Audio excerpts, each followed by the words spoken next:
క్రీస్తునందు ప్రియ దేవుని బిడ్డలారా, మరి ఒక వాక్య భాగం ద్వారా నేను మీ ముందుకు వచ్చాను. జూలై 3వ తేదీ అంటే భారతీయ క్రైస్తవ దినోత్సవం. వాక్యానికి మనం వెళదాం రండి. మార్కు సువార్త 16వ అధ్యాయం 15వ వచనం.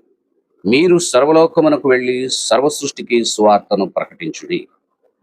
అందుకనే ఈ రోజును మనం ఏమంటామంటే Indian Christian day. Love, serve, celebrate అని వ్రాయబడింది. చరిత్రలోనికి ఒకసారి మనం వెళ్ళి చూస్తే భారతీయ క్రైస్తవ దినోత్సవాన్ని జూలై 3న ప్రతి ఒక్కరూ జ్ఞాపకం చేసుకుంటారు. క్రీస్తు ప్రభు యొక్క ఆరోహణ తర్వాత మిగిలినటువంటి 11 మంది అపోస్తలులు ప్రతి ఒక్కరు కూడా వారు యేసుక్రీస్తు ప్రభు యొక్క స్వార్థను ప్రకటించడానికి బయలుదేరినట్లుగా మనకు కనపడుతుంది, ఇతరులను రక్షించడం కోసం. చూడండి, క్రీస్తు శకం 52వ సంవత్సరంలో థామస్ గారు అంటే తోమా గారు ఒక వ్యాపారి పడవలో ముజీరిస్కు ప్రయాణించినట్లుగా చరిత్ర చెప్తుంది. అది బహుశా అరేబియా ద్వీప కల్పంలోని ఒక ఓడరేవు నుండి బయలుదేరి ఉండవచ్చు. ముజీరిస్ భారతదేశంలోని పశ్చిమ తీరంలోని చరరాజ్యంలో ఒక ప్రధానమైనటువంటి ఓడరేవు పట్టణంగా ఉన్నట్టుగా చరిత్ర చెప్తుంది. ఇది ఆధునిక భారత రాష్ట్రమైన కేరళలో ఉంది. ఈ ప్రాంతాన్ని క్రీస్తు శకం 1వ శతాబ్దంలో తమిళంగం అని పిలిచేవారట. ఈ ప్రాంతం అంతటా యూదు వ్యాపారులకు సువార్త ప్రకటించడంతో పాటు థామస్ తమిళగం తూర్పు తీర ప్రాంతాలకు ఆయన చేరుకుని అనేక సంఘాలను స్థాపించినట్లుగా చరిత్ర చెప్తా ఉంది. తర్వాత క్రీస్తు శకం 72వ సంవత్సరంలో భారతదేశంలోని ఆధునిక చెన్నై నగరానికి సమీపంలోని సెయింట్ థామస్ మౌంట్ అని పిలువబడే ప్రదేశంలో చంపబడినట్లుగా కూడా చరిత్ర చెప్తారు. అతని మృతదేహాన్ని కొన్ని మైళ్ళ దూరంలో ఉన్న మైలాపూర్ అనే చర్చిలో ఖననం చేసినట్లుగా, సమాధి చేసినట్లుగా కూడా మనకు కనపడుతుంది. మైలాపూర్లోని ప్రదేశం అంతా కూడా శాంతోం అని పిలుస్తారండి. ఈరోజు కూడా మీరు చెన్నై వెళితే అక్కడ ఆయన గారి సమాధి మీరు చూడొచ్చు. ఆ సమాధి మీద కట్టబడినటువంటి చర్చ్, పెద్ద చర్చ్ మీరు చూడొచ్చు. చరిత్ర రికార్డుల ప్రకారం 3వ శతాబ్దంలో ఎడస్సా పాట్రియార్కేట్ నుండి మైలాపూర్ నుండి అపోస్తులైనటువంటి థామస్ అవశేషాలు తిరిగి కనుగొన్నట్లుగా మనకు కనపడుతుంది. అవును, ఇది ఒక చరిత్ర. ఆయన అవశేషాలు ఉన్నాయి అనటానికి కూడా ఒక గొప్ప చరిత్రాన్ని మనకు అర్థమవుతుంది. అంటే భారతదేశానికి మొట్టమొదట సువార్త తెచ్చినటువంటి వారు ఎవరు అంటే తోమా గారి వల్లనే సువార్త వచ్చింది.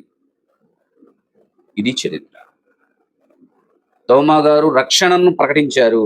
అంటే పాపాన్ని తొలగించుకోండి, పాపం ద్వారా మనం అందరము నరకానికి వెళుతున్నాం, పాపమును తీసివేసుకుంటే పరలోకానికి వెళతాం. ఆ పాపమును తొలగించడానికే యేసుక్రీస్తు ప్రభు ఇచ్చాడు. ఆయన రక్తం చిందించడం ద్వారానే మనందరికి విమోచన కలిగింది. కనుక ఆయన రక్తంలో మనం అందరం కడగబడాలి. భూమి మనకు శాశ్వతమైంది కాదు, పరలోకం మనకు శాశ్వతమైంది కనుక పరలోకానికి మన ఆత్మను తీసుకువెళదామని ఆ గొప్ప మాటలు తెలియపరిచింది తోమా. భూమి మీద ఎన్ని సంవత్సరాలు ఉన్నా మరణం తప్పదు కదా. శరీరంలో ఉన్నటువంటి ప్రాణము, శరీరంలో ఉన్నటువంటి ఆత్మ బయటికి వెళ్ళక మానవు కదా. కాబట్టి శరీరంలో నుండి ఇవి రెండు వెళ్ళకపోకముందే, శరీరము నిర్జీవమైనటువంటి పరిస్థితికి రాకముందే దేవుడు ఉన్నాడు అని, ఆ దేవుడు మనల్ని రక్షించాడు అని తెలుసుకొని ఆయన ఆత్మల రక్షకుడు అని కూడా గ్రహించుకొని ఆ ఆత్మను కాపాడుకుందాం అని చెప్తాడు. ఆత్మకు 2 శరీరాలని చెప్తాడు తోమా గారు. ఒకటి ఇదిగో మనం ఉన్న ఈ రక్త మాంసాలతో కూడిన శరీరం. రెండవది ఈ శరీరం ఆ భూమికి అప్పగించబడిన తర్వాత, ఈ ప్రాణం అనేది గాల్లో కలిసిపోయిన తర్వాత ఆత్మ వెళ్ళి రెస్ట్ తీసుకుంటుంది. కడబూర మోగినప్పుడు ఆ యేసయ్య వస్తాడు. ఆ టైంలో ఆత్మ మరి ఒక శరీరం ధరించుకుంటుందని చెప్పాడు, మహిమా శరీరం. ఆ శరీరంతో పరలోకానికైనా వెళ్ళాలి, లేక నరకానికైనా వెళ్ళాలి. సత్యవంతుడు పరలోకానికి వెళ్తాడు, అసత్యవంతుడు నరకానికి వెళ్తాడని చెప్పాడు. ఆ మాటలను విని అనేక మంది ఆత్మరక్షణ కోసం ఆ మార్గాన్ని వెతికారట, ఆ మార్గంలో వెళ్ళడానికి ప్రయత్నించారట. కనుక ఆ రీతిగా స్వార్థను ప్రకటించి క్రీస్తు ప్రభు యొక్క మార్గంలోనికి, అంటే రక్షణ మార్గంలోనికి నడిపించాడు. ఎంత గొప్ప విషయం అండి. మనం కూడా రక్షణ లేని వారంగా ఉండకూడదు. మనకు ఒక ఆత్మ ఉందని, దాన్ని మనం కాపాడుకోవాలి, దాన్ని రక్షించుకోవాలి అనేటటువంటి ప్రయత్నం మనం చేయాలి. ప్రయత్నం చేస్తే ఖచ్చితంగా రక్షించబడతాం. నేను వెళ్తాను గుంటలోనే పడతాను అంటే గుంటలోనే పడతాను, దెబ్బలు తగులుతాయి, పైకి రాలేవు. కానీ నేను వెళ్ళే మార్గం సరి చేసుకుంటాను, గుంట ఉంది అక్కడ, తప్పకుండా దాన్ని ప్రక్కగా వెళ్తానని నువ్వు అలా వెళ్ళగలిగితే ఖచ్చితంగా రక్షించబడతావు. కనుక పాపం అనేది ఊబి లాంటిది, పెద్ద గుంట లాంటిది. కానీ పరిశుద్ధత అనేది అలా దాన్ని తప్పించుకుని వెళ్ళిపోయేటటువంటి మార్గం. ఆ మార్గాన్ని గురించి చెప్పాడు. అది పరిశుద్ధమైన మార్గం.